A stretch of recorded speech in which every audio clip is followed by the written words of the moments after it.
the sun.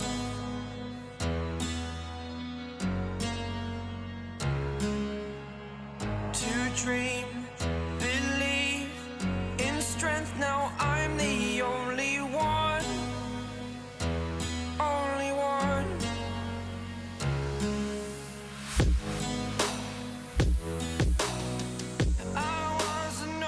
Thank you so much for joining us this evening. I'm, of course, Jared Quan, the historian of the League of Utah Writers. I'm joined by Johnny Worthen over there, past president of the League of Utah Writers. Yep, that's on. It's turned on.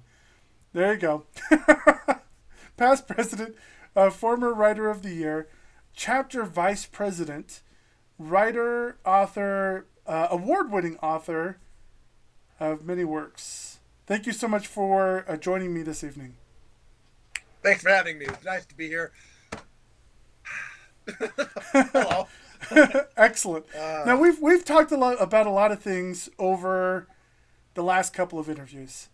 You know, what I love is that we've talked about many things over the past 5 years.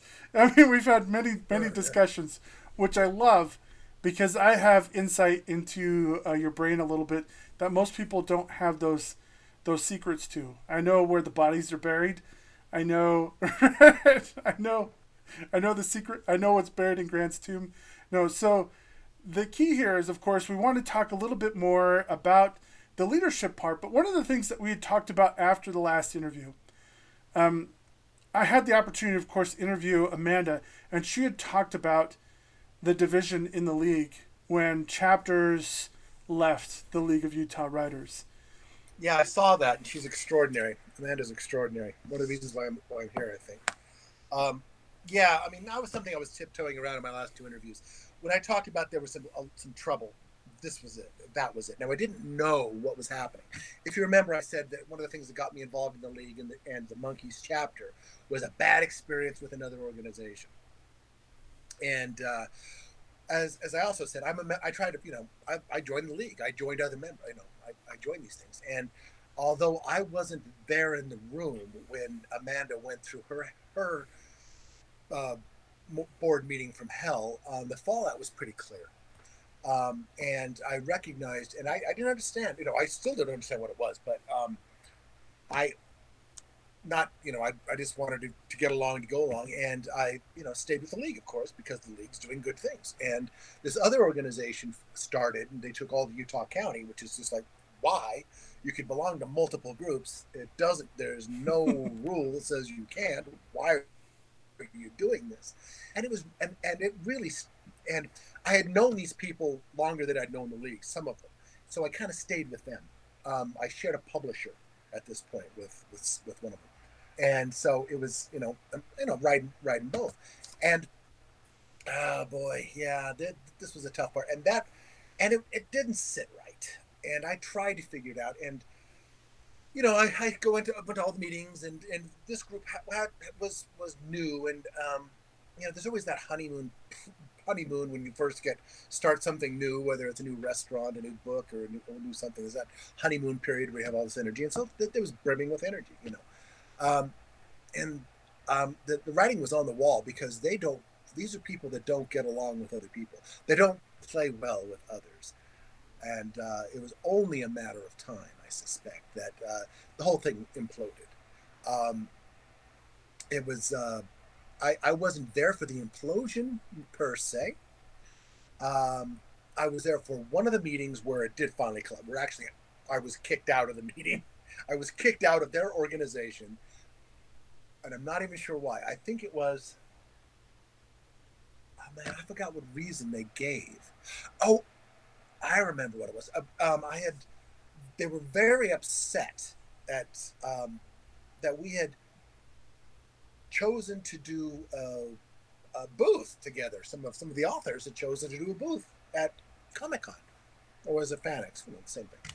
And they just chided us, and it was just a disaster. And it was just so mean. And the president, and it was they try to mimic the league. They had one organization overseeing all these other chapters. It was basically one chapter, two chapters, this one and ours.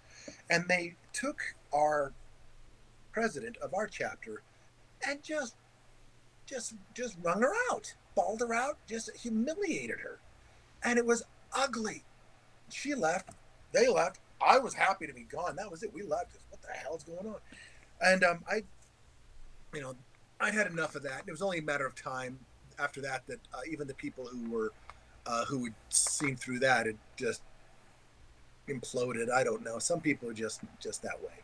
So I was on the outs with that group, but the league was still there, and I was still a member, and I was still writing. I was still doing my thing. It was kind of sad to lose friends because that's what it ended up being, and that bothered me. How can anybody take this so seriously? And I mean that in not necessarily an unprofessional connotation, but take it so seriously as to jeopardize friendships, as to hurt feelings. And this was my modus operandi. This was my raison d'etre, my reason for forcing the monkeys to be the monkeys instead of the hardcore writers who will make you cry during critique, which was up, with neck and neck on what we're going to call it. So anyway, and that kind of folded together. And although I was there for the dissolution of that second group, I was not privy to all the crap that had gone on for Amanda. And I bring this up because I did get an aftershock of that, I believe. And that was what is known in the parlance, and this is maybe where we're going to edit some of this out, as the bloody board meeting. God help us. This was your last board meeting as president. And the one where I was about to take, and the one where I was taking the gavel the next night. So this is, we had the meeting on a Friday and Saturday. See how the fists work. I talk with my hands. And the next day I was going to take the gavel and run the league. And which means there's an election of the president-elect. That's what happens. And watching Amanda's talk, and Amanda, if you're watching this, man, I'm nothing but respect, girl, nothing but respect, just good people. But she had mentioned how she had gone in thinking kumbaya, those were her words, kumbaya, we're all on the same page, we're going together. I was that guy as well. I thought we were all on the same page. So I look at this board meeting, and this board meeting is vast. You and I had made the league's leadership into, it was huge. It was prestigious. We went from, I remember some board meetings that were very small. You can tell stories about that, to these board meetings now where we had to get extra room. And these weren't members who were curious, though there were some, but these were actually officers. They're all showing up. They're all interested. So I look across all these people. I'm thinking, we're doing things right. These people are interested.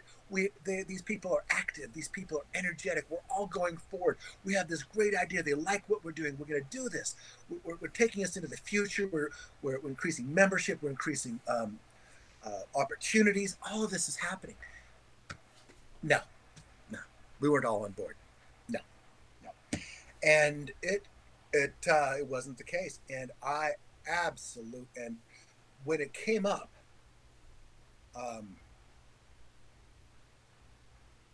it was the lowest point of my association with him. I had friends of mine. Now, I don't think this was against me per se, not at first. Later, they did fold us into a hate. Some of them did, I think, take it personally against me, and I still am unclear how I lost friends again. But at the time, I believe that, and this is looking back, since that happened, I have spent hours, months, trying to figure out what had happened. Because at the time you're half in shock and you don't understand it. So I'm trying to maybe rationalize and figure stuff out. Rationalization is, there wasn't a lot of rationality happening there. But I believe what something that has happened is the people that were burned when Amanda was there, Amanda's group, if you will, had seen this explosion, and they had gotten the shrapnel, and they were abused. Remember that word? They were abused, and They didn't deserve that. Amanda didn't deserve that. The league didn't deserve that. These people were good to go. We were happy to let them go because they were trouble. And I mean trouble insofar as they didn't want to work with anybody. I mean, since then we've gone through all these things, but at the time it was bad. It got personal immediately, and Amanda cried, and I would have cried, and you know. So anyway, so these people are wounded. Years later, some of those people who were associated with that group, and I guess I was one of them, but not in there. But some of those other people who were associated with the group had discarded that group as well, come to their senses, and had come back into the league, and were making a helpful, powerful, great contribution to the furtherment and the betterment of the league. Totally. We couldn't have done half of what we did without the help of these people. And the grudge was still there. And I think that is what partially they were responding to, is they were looking for revenge, if you will. I'm not saying this was a conscious thing. I'm just thinking that they just had an emotional reaction to seeing some of those people who they believe had no right to be there. And I didn't know this was happening at the time. Later, I've been trying to piece this together. This might have been it. It might have been something else.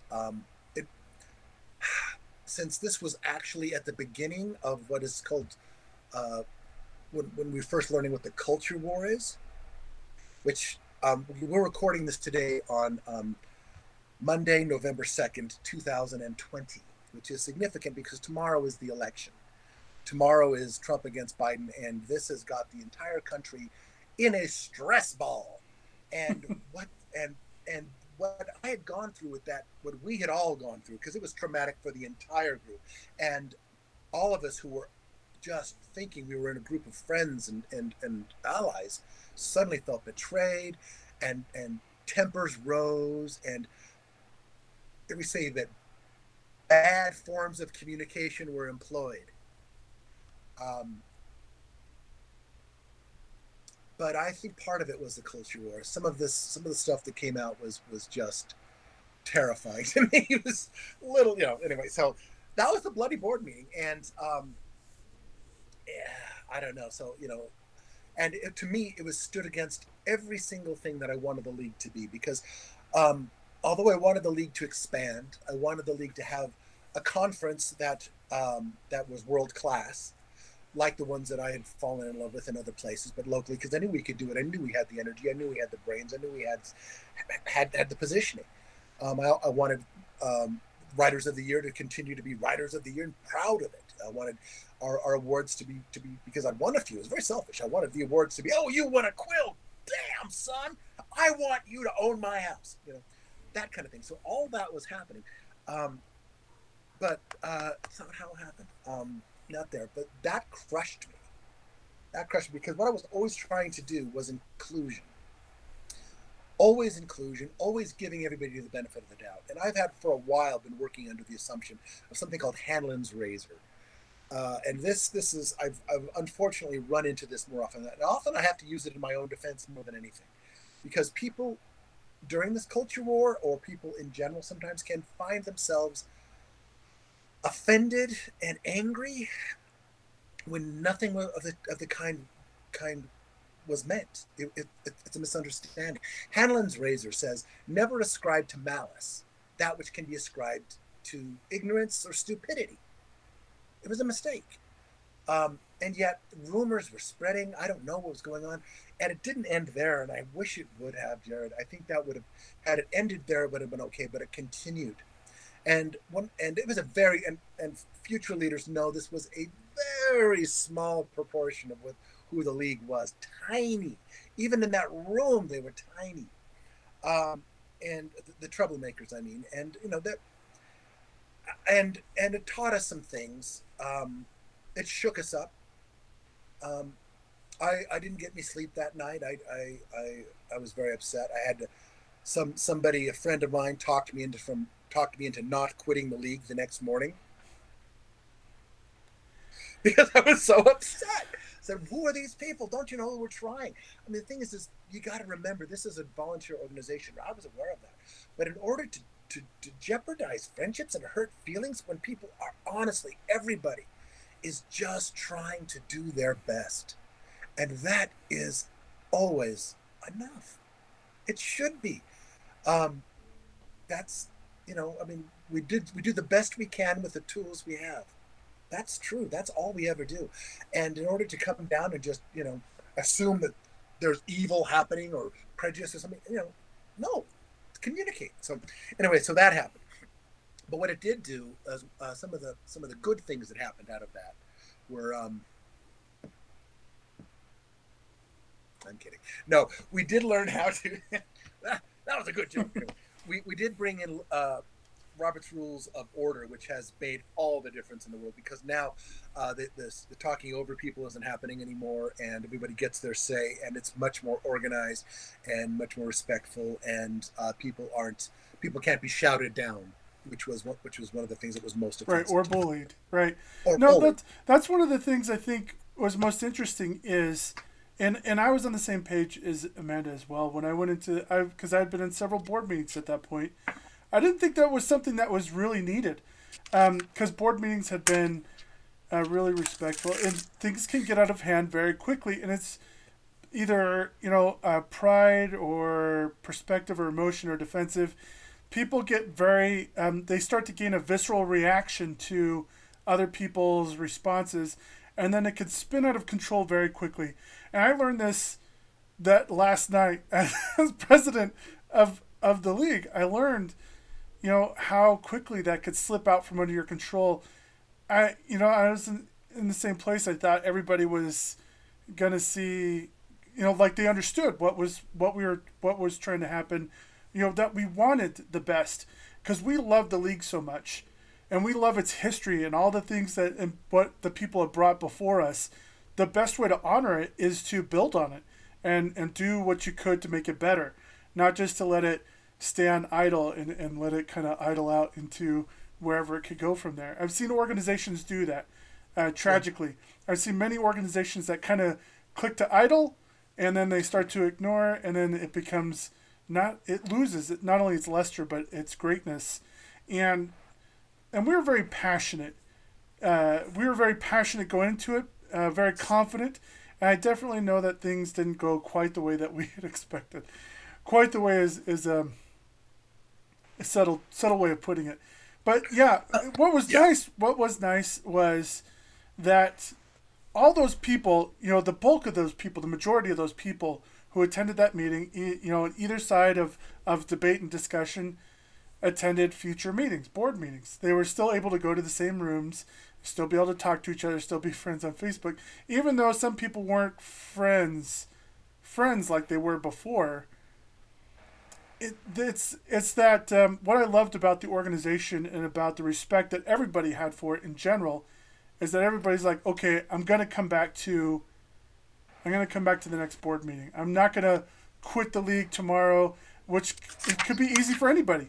Johnny thought about it. I'm certain Johnny wasn't the only one. I'm sure many people and different both sides of the groups and whatnot. What makes us great is how we handle the disaster after it's happened. Because when you're in the moment, when the Titanic hits the iceberg, all you can do is freak out. I mean, you remember, do it the best you can with what you have. Yeah. And then the best thing is then learn, okay, what can I do? How can we make this better so we can avoid the icebergs? How can we keep the ship from sinking? Because, dear everything, that's what we want, is to see this baby float on for another 85 years or, much longer than that, of course. Mm-hmm. Yeah, I think it was a good thing because, like I said, when I joined the league, it wasn't like, well, I guess it obviously was. But in a way you have to take it that if people are going to be this concerned, to be this upset about things that really are okay, then, maybe they have a lot of time on their hands. Maybe it says we're doing something good. I don't know. Sometimes I wonder if I think you told me, Jared, once that the smaller the subject, the more irrational the rage or something. I don't know. But it was bad, and it did turn personal, and that was the hardest part. I received, we received some nasty letters and things, and I honestly, it baffles me. The best thing I've done is I haven't I haven't engaged, unless it is physically in my face and I must engage, because it's, you do the best you can. I'm sorry, believe it or not, this is going to work out well for everyone, and I still believe that. I still think the league's stronger than it's ever been. I'm so proud of the league. We got a lot of criticism when we started Quills because we were so ambitious, and finances were a bit tricky. But after that first one, we've done fine. And and I left the league with a pile of money, so we're okay. Yeah. The league's got a pile of money. Go, Well, So, that's one of the things. That's been a scary thing. That's one of the things that nobody can teach you as a leader, as a real leader going into an organization. Now, if you're a corporate leader, you can fire somebody. You can move somebody to another position. You can, people are at your whim. When you go into a volunteer organization, everybody's there on their own dime trying to make the best thing happen. I mean, everybody deep down their heart, or else they wouldn't be there. They wouldn't volunteer the hours, hundreds, sometimes thousands of hours to make this stuff happen. But nobody tells you when you're going to be a leader over an organization that there's going to be heartbreaking moments. And it's unavoidable only because everybody they have their own best intentions from their perspective. And sometimes that means hard decisions. I can't tell you how many times I had to replace a invaluable board member because they were no longer functioning at that position. And it's so hard to go to somebody who's a friend of yours to say, look, I need you to not be in this position anymore. And then they make you all sorts of promises. I'll do it better. I'll do it faster. I'll make up for it. I'll, whatever. You know me. We're friends. And it's so hard to say next, I'm so sorry, but we're well beyond that point, and we have to do something for the best part of the organization. And I've lost friendships over decisions like that. I've lost close friends over those discussions, which I never thought, and nobody tells you that ahead of time, that's going to happen. And now, what I love is we've put things into, some things have been put into place that helps relieve the stress. There's stress relievers in a lot of places. Before, when the conference was just run by the president, and really the president's chapter, because that's what the president would turn to as their chapter and say, chapter, you got to help me pull this out for the league. And the chapter would show up, and they would work their butts off and do an amazing job for what they had available. But, now that we have a committee, so many pieces are now, okay, it's more like, what kind of flavor icing do you want on this amazing cake? What kind of amazing decorations? What did you want the theme of this party to be? Because guess what? We've plotted it out. We've got a good budget, and now things are in place. Now, that's what presidents were, and even when I came in, I'm like, don't crash the ship. That was the motto that was constantly chanting in my head. Yeah. And of course, then shortly after, right? Don't crash the ship. Let's keep this going. Now, I'm writing that. Now there was a moment where Johnny had been my conference committee chair for spring, right? He was conference committee in joint with Tara for Chris's fall conference. I'm right here, right? Yeah, and so I had to naturally ask Johnny to be the next president of the league. Oh gosh! Now I was president-elect. This decision was not made in a vacuum. I mean, I talked with Amanda. I talked with Chris. We had great discussions. We thought this is what a tremendous way for the organization to go. We thought, because it needs tie-dye on everything. We figured that's what would happen. Tie-dye glitter would just poof, and everything would be tie-dye glitter. No, we just knew that. Now, I'm just kind of curious, when I asked you if you would be the next president of the league, what was going through your mind? Well, obviously, I was very, very honored. I was flattered. Of course, I didn't know about how that it's really a hard position. The buck stops here, believe it or not. And you do have to make a lot of these decisions, and you have to. And sometimes people are getting, okay, back up. how did I feel about this? I was excited. I'm, stupidly excited. I was, all right, okay, can I do it? And then I said, okay, I can't do it. This is bad. This is bad. This is this. So, you went over it, and then I started collecting information.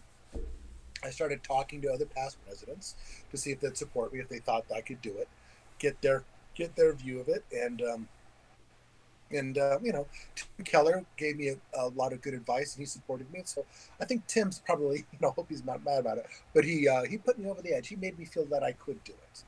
That and he knew more. He's a very very very smart guy, and you did it, and everybody else kind of said, well, we'll be there with you. You don't have to do this alone. That helped. That helped. Not, because in my previous organizations, I've been top dog in a few different volunteer positions, and um, at least in the first bits, it has been very, very just me. And I've done it all, and I've done it beautifully. Don't get me wrong. I have done it so good. But this time I felt a little bit of having people with me. And then I wasn't sure. I didn't, I don't know. And then I remember that the board meeting when it was decided. I remember there that I made a joke about coming in because I don't know. I felt it was a different energy, and I kind of, and at that point we were kind of on our way, but it wasn't on our way to enough that anybody would see that we were taking the ship closer to the rocks, if you will. I think that was it. Don't crash this ship. But in order to get really where we're going to go, we're going to have to get those rocks. So that was fine. So eventually, so it was exciting. It was exciting. It was, I'm a ham. I'm a trained thespian. At least I used to be. Little stand up. I can slide into character, even though I consider myself kind of believe it or not, kind of an introvert. Kind of a I'm a writer. That's what we do.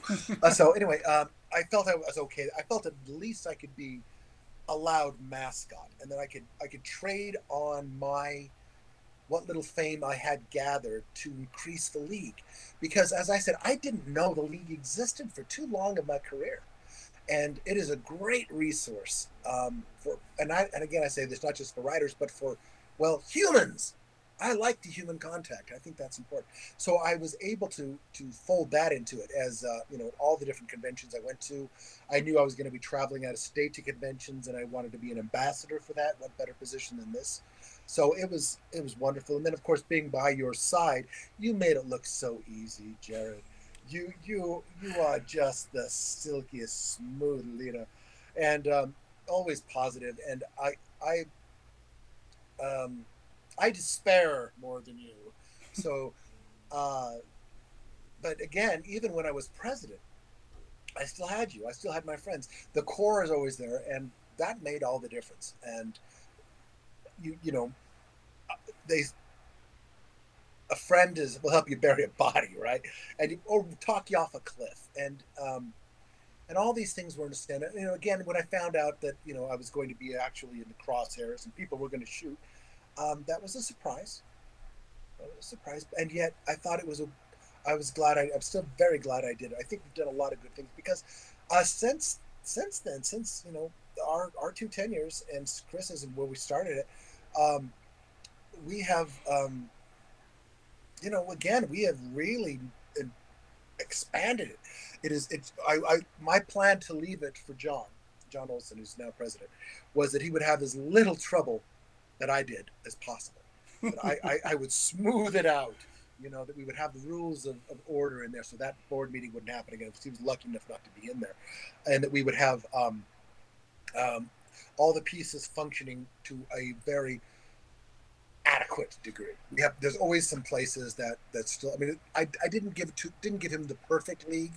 I didn't give him the perfect league. There'll always be turnover, but I think it's running very smoothly, and it's interesting because I've heard stories of this, and this is you can back me up on this, but I guess there was a time when the league centered around St. George and the Heritage chapter down there, great chapter, and then the power nucleus kind of moved away into Cache, into northern area, and then it moved down into Salt Lake area.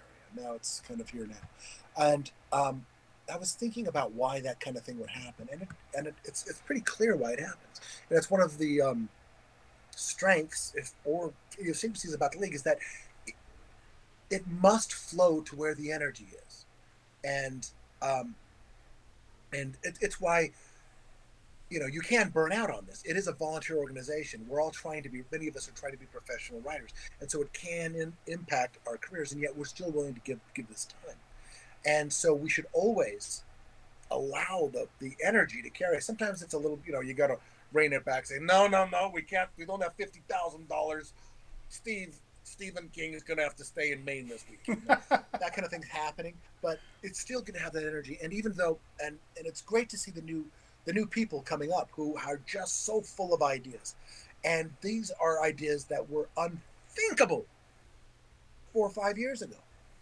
Unthinkable where a lot where we can get the organizations together for a consistent and or more publishing, for more events, the way that we've all managed to come together for the COVID disaster and work together on Zoom and all this. I mean, these kind of things, I don't know. I mean, the league was heading, I don't know if we were on the rocks, but it was kind of tough. I remember there were some tough money times at least.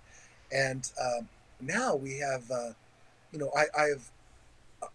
I left. I think I left the ship. I'm gonna go down and I'm gonna pat ourselves on the back, Jared. I think we left the boat better than we found it. And this is kind of interesting. We just recently came across a written history of the league from, let's see, it was 1975 to 1995. And in there, I discovered I don't know if you had a chance to read it yet. I didn't see it yet. No, I have. So fascinating. Some of the individuals that we had, editors from Doubleday early on. And Doubleday, of course, is one of those big players for a long time. And a NASA astronaut came and spoke at the league.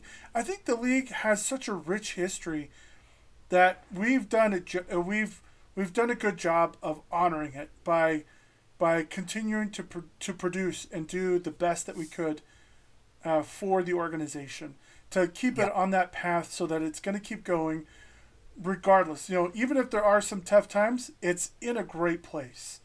Yeah, I think so too. I mean, the thing is, all those things, luckily we forget. And by, anything that was associated with my presidency or your presidency, we're moving on. Every year, every couple of years, we get to try again. We get to improve. I agree, totally agree. When I read that we had Louis L'Amour as a speaker, I think even that Louis L'Amour was people knew who he was. That guy, yeah. Back when writers, oh my gosh, so and we wanted to, and hearing that, knowing, and this is that knowing that we are now back at least on those levels where we can now bring those sort of things happening again, and the trajectory is even higher. So. I should note that there had been some very ambitious presidents in the past that sometimes would overdo it, and there are moments in my administration where I overdid it. But thankfully, I mean, we learned from the lessons. We didn't run from them. We made corrections, and we were able to clean it up. And actually, I'm super grateful. That's why we still have an organization, is because when presidents would get overambitious, over either like an overspending where there is no budget, where you have to run a fall conference on $75, to start with, which has happened in there, right? Because a previous president just didn't manage it well, but because the president after learned, assessed, and did the best that they could with what they had, they were able to continue it on, and we were able to move forward, to learn those lessons, and then develop and grow and move forward. That's why I'm so grateful, because I know every president in the last 85 years had the best intentions for the league. Not all of them struck it right. Not all of them did it perfect. It's hard to say that anybody does it perfect, but everybody does what they can. Whoa, I said, did it great. I don't know about perfect. Each president works super hard to keep the organization going because we are so passionate. Each leader. Yeah. And that's why we're so fortunate to have, I think, the next amazing group of leaders up and coming into the organization and volunteers who are going to be future leaders in the league. I'm really excited about what's going to happen next. I'm really what's going to happen in the future. And that kind of brings me to the next point in the questions, because what would you like the league to look like in the future?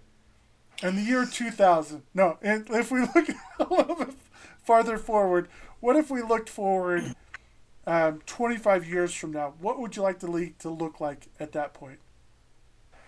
Well, ideally, there are some things I'd like to see the league do. The flashy bit about conferences and bringing in people and giving opportunities to get published, I love that. However, I would like to see the league as almost a household word in the state, where as a crusader for literacy. I just absolutely love books, and I think anything the league can do, we as writers, as creators of this, it's our own self-interest to get people to read, but it's in the culture's interest to have an educated culture. So I would like the League of Utah Writers to act like a big brother for the society and really encourage literacy at all levels, to the point of where we would have workshops everywhere. We would maybe coordinate with schools and everything. I don't know. I'm not sure how we can do this, but I would like the league to be in a position to do that. We're positioned that way as a 501c, and we could expand our mission statement to easily encompass those sorts of things as well. I don't want it to take away from the writers. I don't want that. I always want the league to focus on Utah writers, its members, those people who are putting in the effort here. Those need to always be the ones. I want, the Diamond Quill or the Quill Awards of our people to be, oh my gosh, I want to move to Utah so I can join these people. That'd always be great. But there is always a social responsibility that organizations like we can pick up. It's unfortunate it has to be this way, but it is. And there is, whether it's reading programs or whether it's just, I don't know, holding the flame up that writing is good, that it's good things. And maybe it's just, I don't know, tending the fires of the library, saving the books from the atomic fallout. I don't know, but something like that would be good. But just to expand it to just the love of letters. It's, I've always loved that about the league. At least I saw it this way. I think most people should. I don't know if you see this, but I think of it as the league. For whatever different level of writing you're at, whether you're professional, you're starting out, or you do it for a hobby, you never do it, you'll never be good at it all, but you still want to come. All these people are okay. They're just do the best you can with the tools you have, and there's enough room for all of us. It's a subjective thing, and I want it to always be able to serve all those different people. That's why I like that we have the different levels of conferences and the different costs of conferences and the chapters that you can move around in and all this. All those things could, and does service those writers. But to go out into the community and do even more, that would be great. That would be absolutely right. To be up there where we're talking about, we're say, all right, here's a new play comes to town. There's yay, and we bring the biggest writers into town. Yay. Where the publicity and the town gets a reputation for literacy, that would be cool.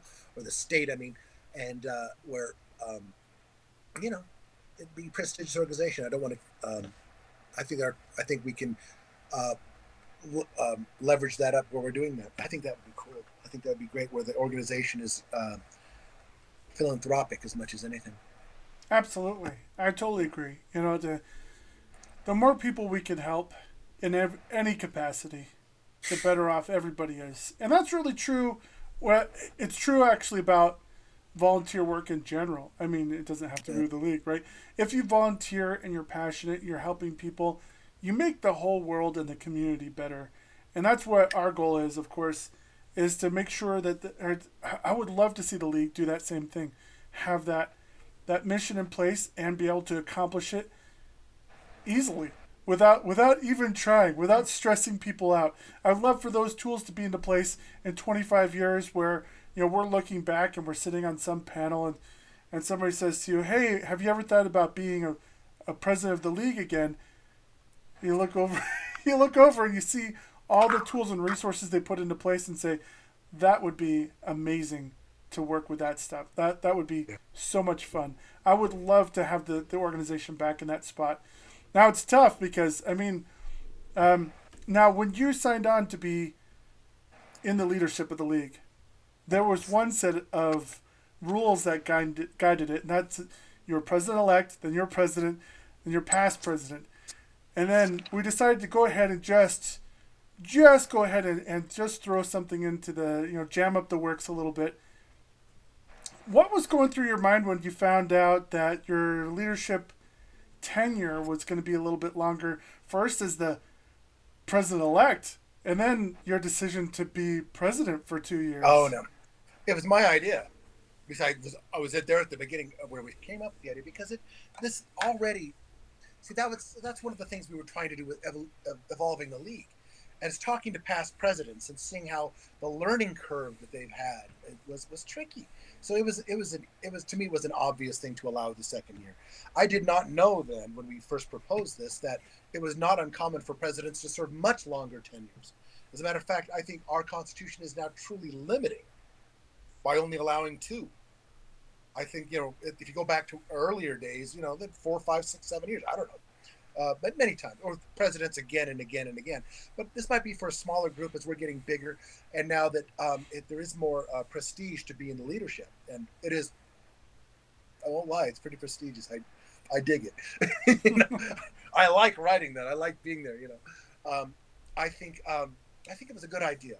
Granted, it does kind of extend it, but I'm here for the long haul. I always knew it. If I wasn't president-elect for another year, I would have found something else to do. I loved the committee chairs. I loved conference committee. I'm still heavily involved in the conference committee now. I've been pulling all kinds of favors from people I've met and done some wonderful rabbits out of the hat. I love that, and so no, that was perfectly fine, and it does allow. It allows for a greater vision, because for me, I thought it, even though I was president-elect for 2 years, and maybe should have, I don't know, maybe I was lazy, I don't know, but I really didn't get a hang of being a president for a year. Oh, after a year, I knew I was president. I mean, just was like, okay, all right, now it happens here. It's difficult to show or to explain what that difference was, of what mindset it was, but it was. Suddenly I realized, okay, well, I'm the president, starts with, and sticking with me, I got to make some damn decisions, or whatever, and it was major, where I realized long term that these goals had to be there, and you get through a long shadow.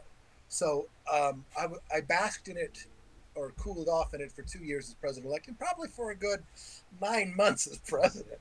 I let you kind of, what do we do here, Jared? So, and your understanding of it all. And of course, we had to mend fences. I tried to mend fences. I still am trying to mend fences. I think they'll be mended. So that was part of it, and then it just became.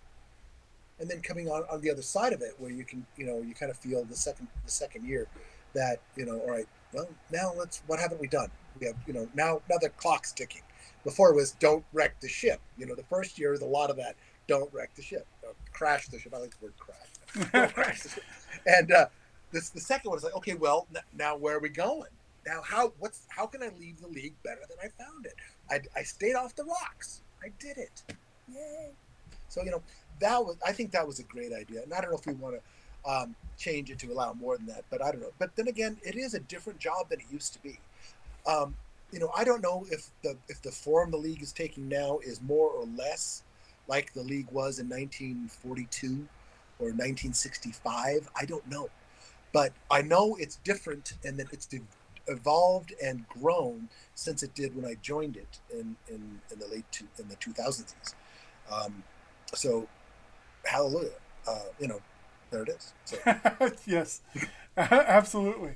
Well, and it was really fun, and interesting, and definitely had its own challenges. I was recently asked what my leadership style was, and that Oh was yeah. really hard. Yeah, they asked me. They're like, "What do you think? What do I think my leadership style was?" Because people would tell me, just like Johnny's, like, "Oh, you were silky smooth. You know, you could glide through a situation that very optimistic." I would tell people, in my opinion, from my perspective, I always thought I was like the Roosevelt, you know, speak softly and carry a big stick. Uh, I didn't. I agree with that. that was that was kind of the way I wanted to lead because I wanted to be able to hear as much and act on it. But when I acted. That's what I wanted it to be. There wasn't like, no, I mean, I changed my mind. No, wait, I changed it again. No, I'm going to change it. I definitely didn't want to have any parsing of decisions. This is how we're going to go. I think you're a very good listener, or at least you make people think you're listening, and then and you're good at diffusing situations. I think, um, barring the bloody board meeting, which nobody could get a handle on. You know, bring the cattle prods, the flamethrower. But yeah, I think that was very good. You know, I mean, uh, you're more non-confrontational than I was. I think um, I got my hackles up at that board meeting. I'll admit, and I get hackled. So I think you were extraordinary. And the thing is, every everybody who takes the job is going to be different, have their own style, have their own experience, have their own goals, their own amounts of time that they can dedicate to this, and and and so it's good that we have that mix, which is excellent, I think, because it keeps it offers us. I don't know, it always does. Sometimes it can just be keep it idle, but it does offer that change that we know. Okay, it's the rotating leadership is not a bad idea. Yes, tomorrow's the election, so it's, the rotating election is a good idea because we did get different styles, and also it allows different focuses because your focus and my focus had to be different than what John's focus would be, what Mm, Brian's focus would be. yes. We will first be soldiers so our children can be farmers so their grandchildren can be artists. That kind Hmm. of thing. We have to build up on that. So and that's kind of where it was. I didn't necessarily, you know, uh, I mean, poor John's facing such, I mean, at the end of mine and beginning of I think John's entire first year is going to be virtual. So he has a major challenge there. Um, I tried. It was challenging when it hit in March. So all these challenges, and yet when you get the right people and the enthusiasm's there, and keep morale up and again inclusive. I know you're going to ask me what advice do I have for other leaders. Try to be inclusive. Even if you don't expand the group. I know this is a cliche, but it's a big tent. We can all work together. We can all bring something to the party. And it's a good thing. It's a good thing. Make it a community, not a competition. Yeah, I love that. Now, just one last question to kind of end off Oh, this interview because I think, wow, it's such a powerful. I love our conversations every time, and I do look forward to future conversations when I have the multiple guests on at once. There's going to be some fun ones. I can feel it. Um, what advice would you give to new authors and aspiring writers? well, the first thing is like what you're doing, I suppose. No, the biggest thing I have is if you're already to the point where you want to call yourself a writer and author, yeah, fine. I like that. Do it. You're there. I mean, I could say, don't be a writer. Do anything else. If you can't not be a writer, then you're a writer. But you've heard that. If you haven't, you just did. But the biggest thing I want to take away from this is value your successes where they come. Have a different. If the only way that if the only metric that means anything is money, you're in a bad place. You must enjoy the act. You must enjoy the edit. You try to anyway. Enjoy the successes where they come. Whether it's friends or just a good sentence or a book or a poem or a completed thing or just the fact that your mind is always working and you're reading good books. those are the rewards. Those are the rewards of a life of letters. Even the greatest authors I know, and I've met some great authors. I've met some very famous and rich authors, and their stars shine and then wane. It's transient. All of this is transient. There's a buttload of rejection waiting for you. So you must take your rewards where they come, and whether it's wherever it comes, and just love it. I mean, if you can. I mean, granted, it's not always hard. I also think you should forgive yourself.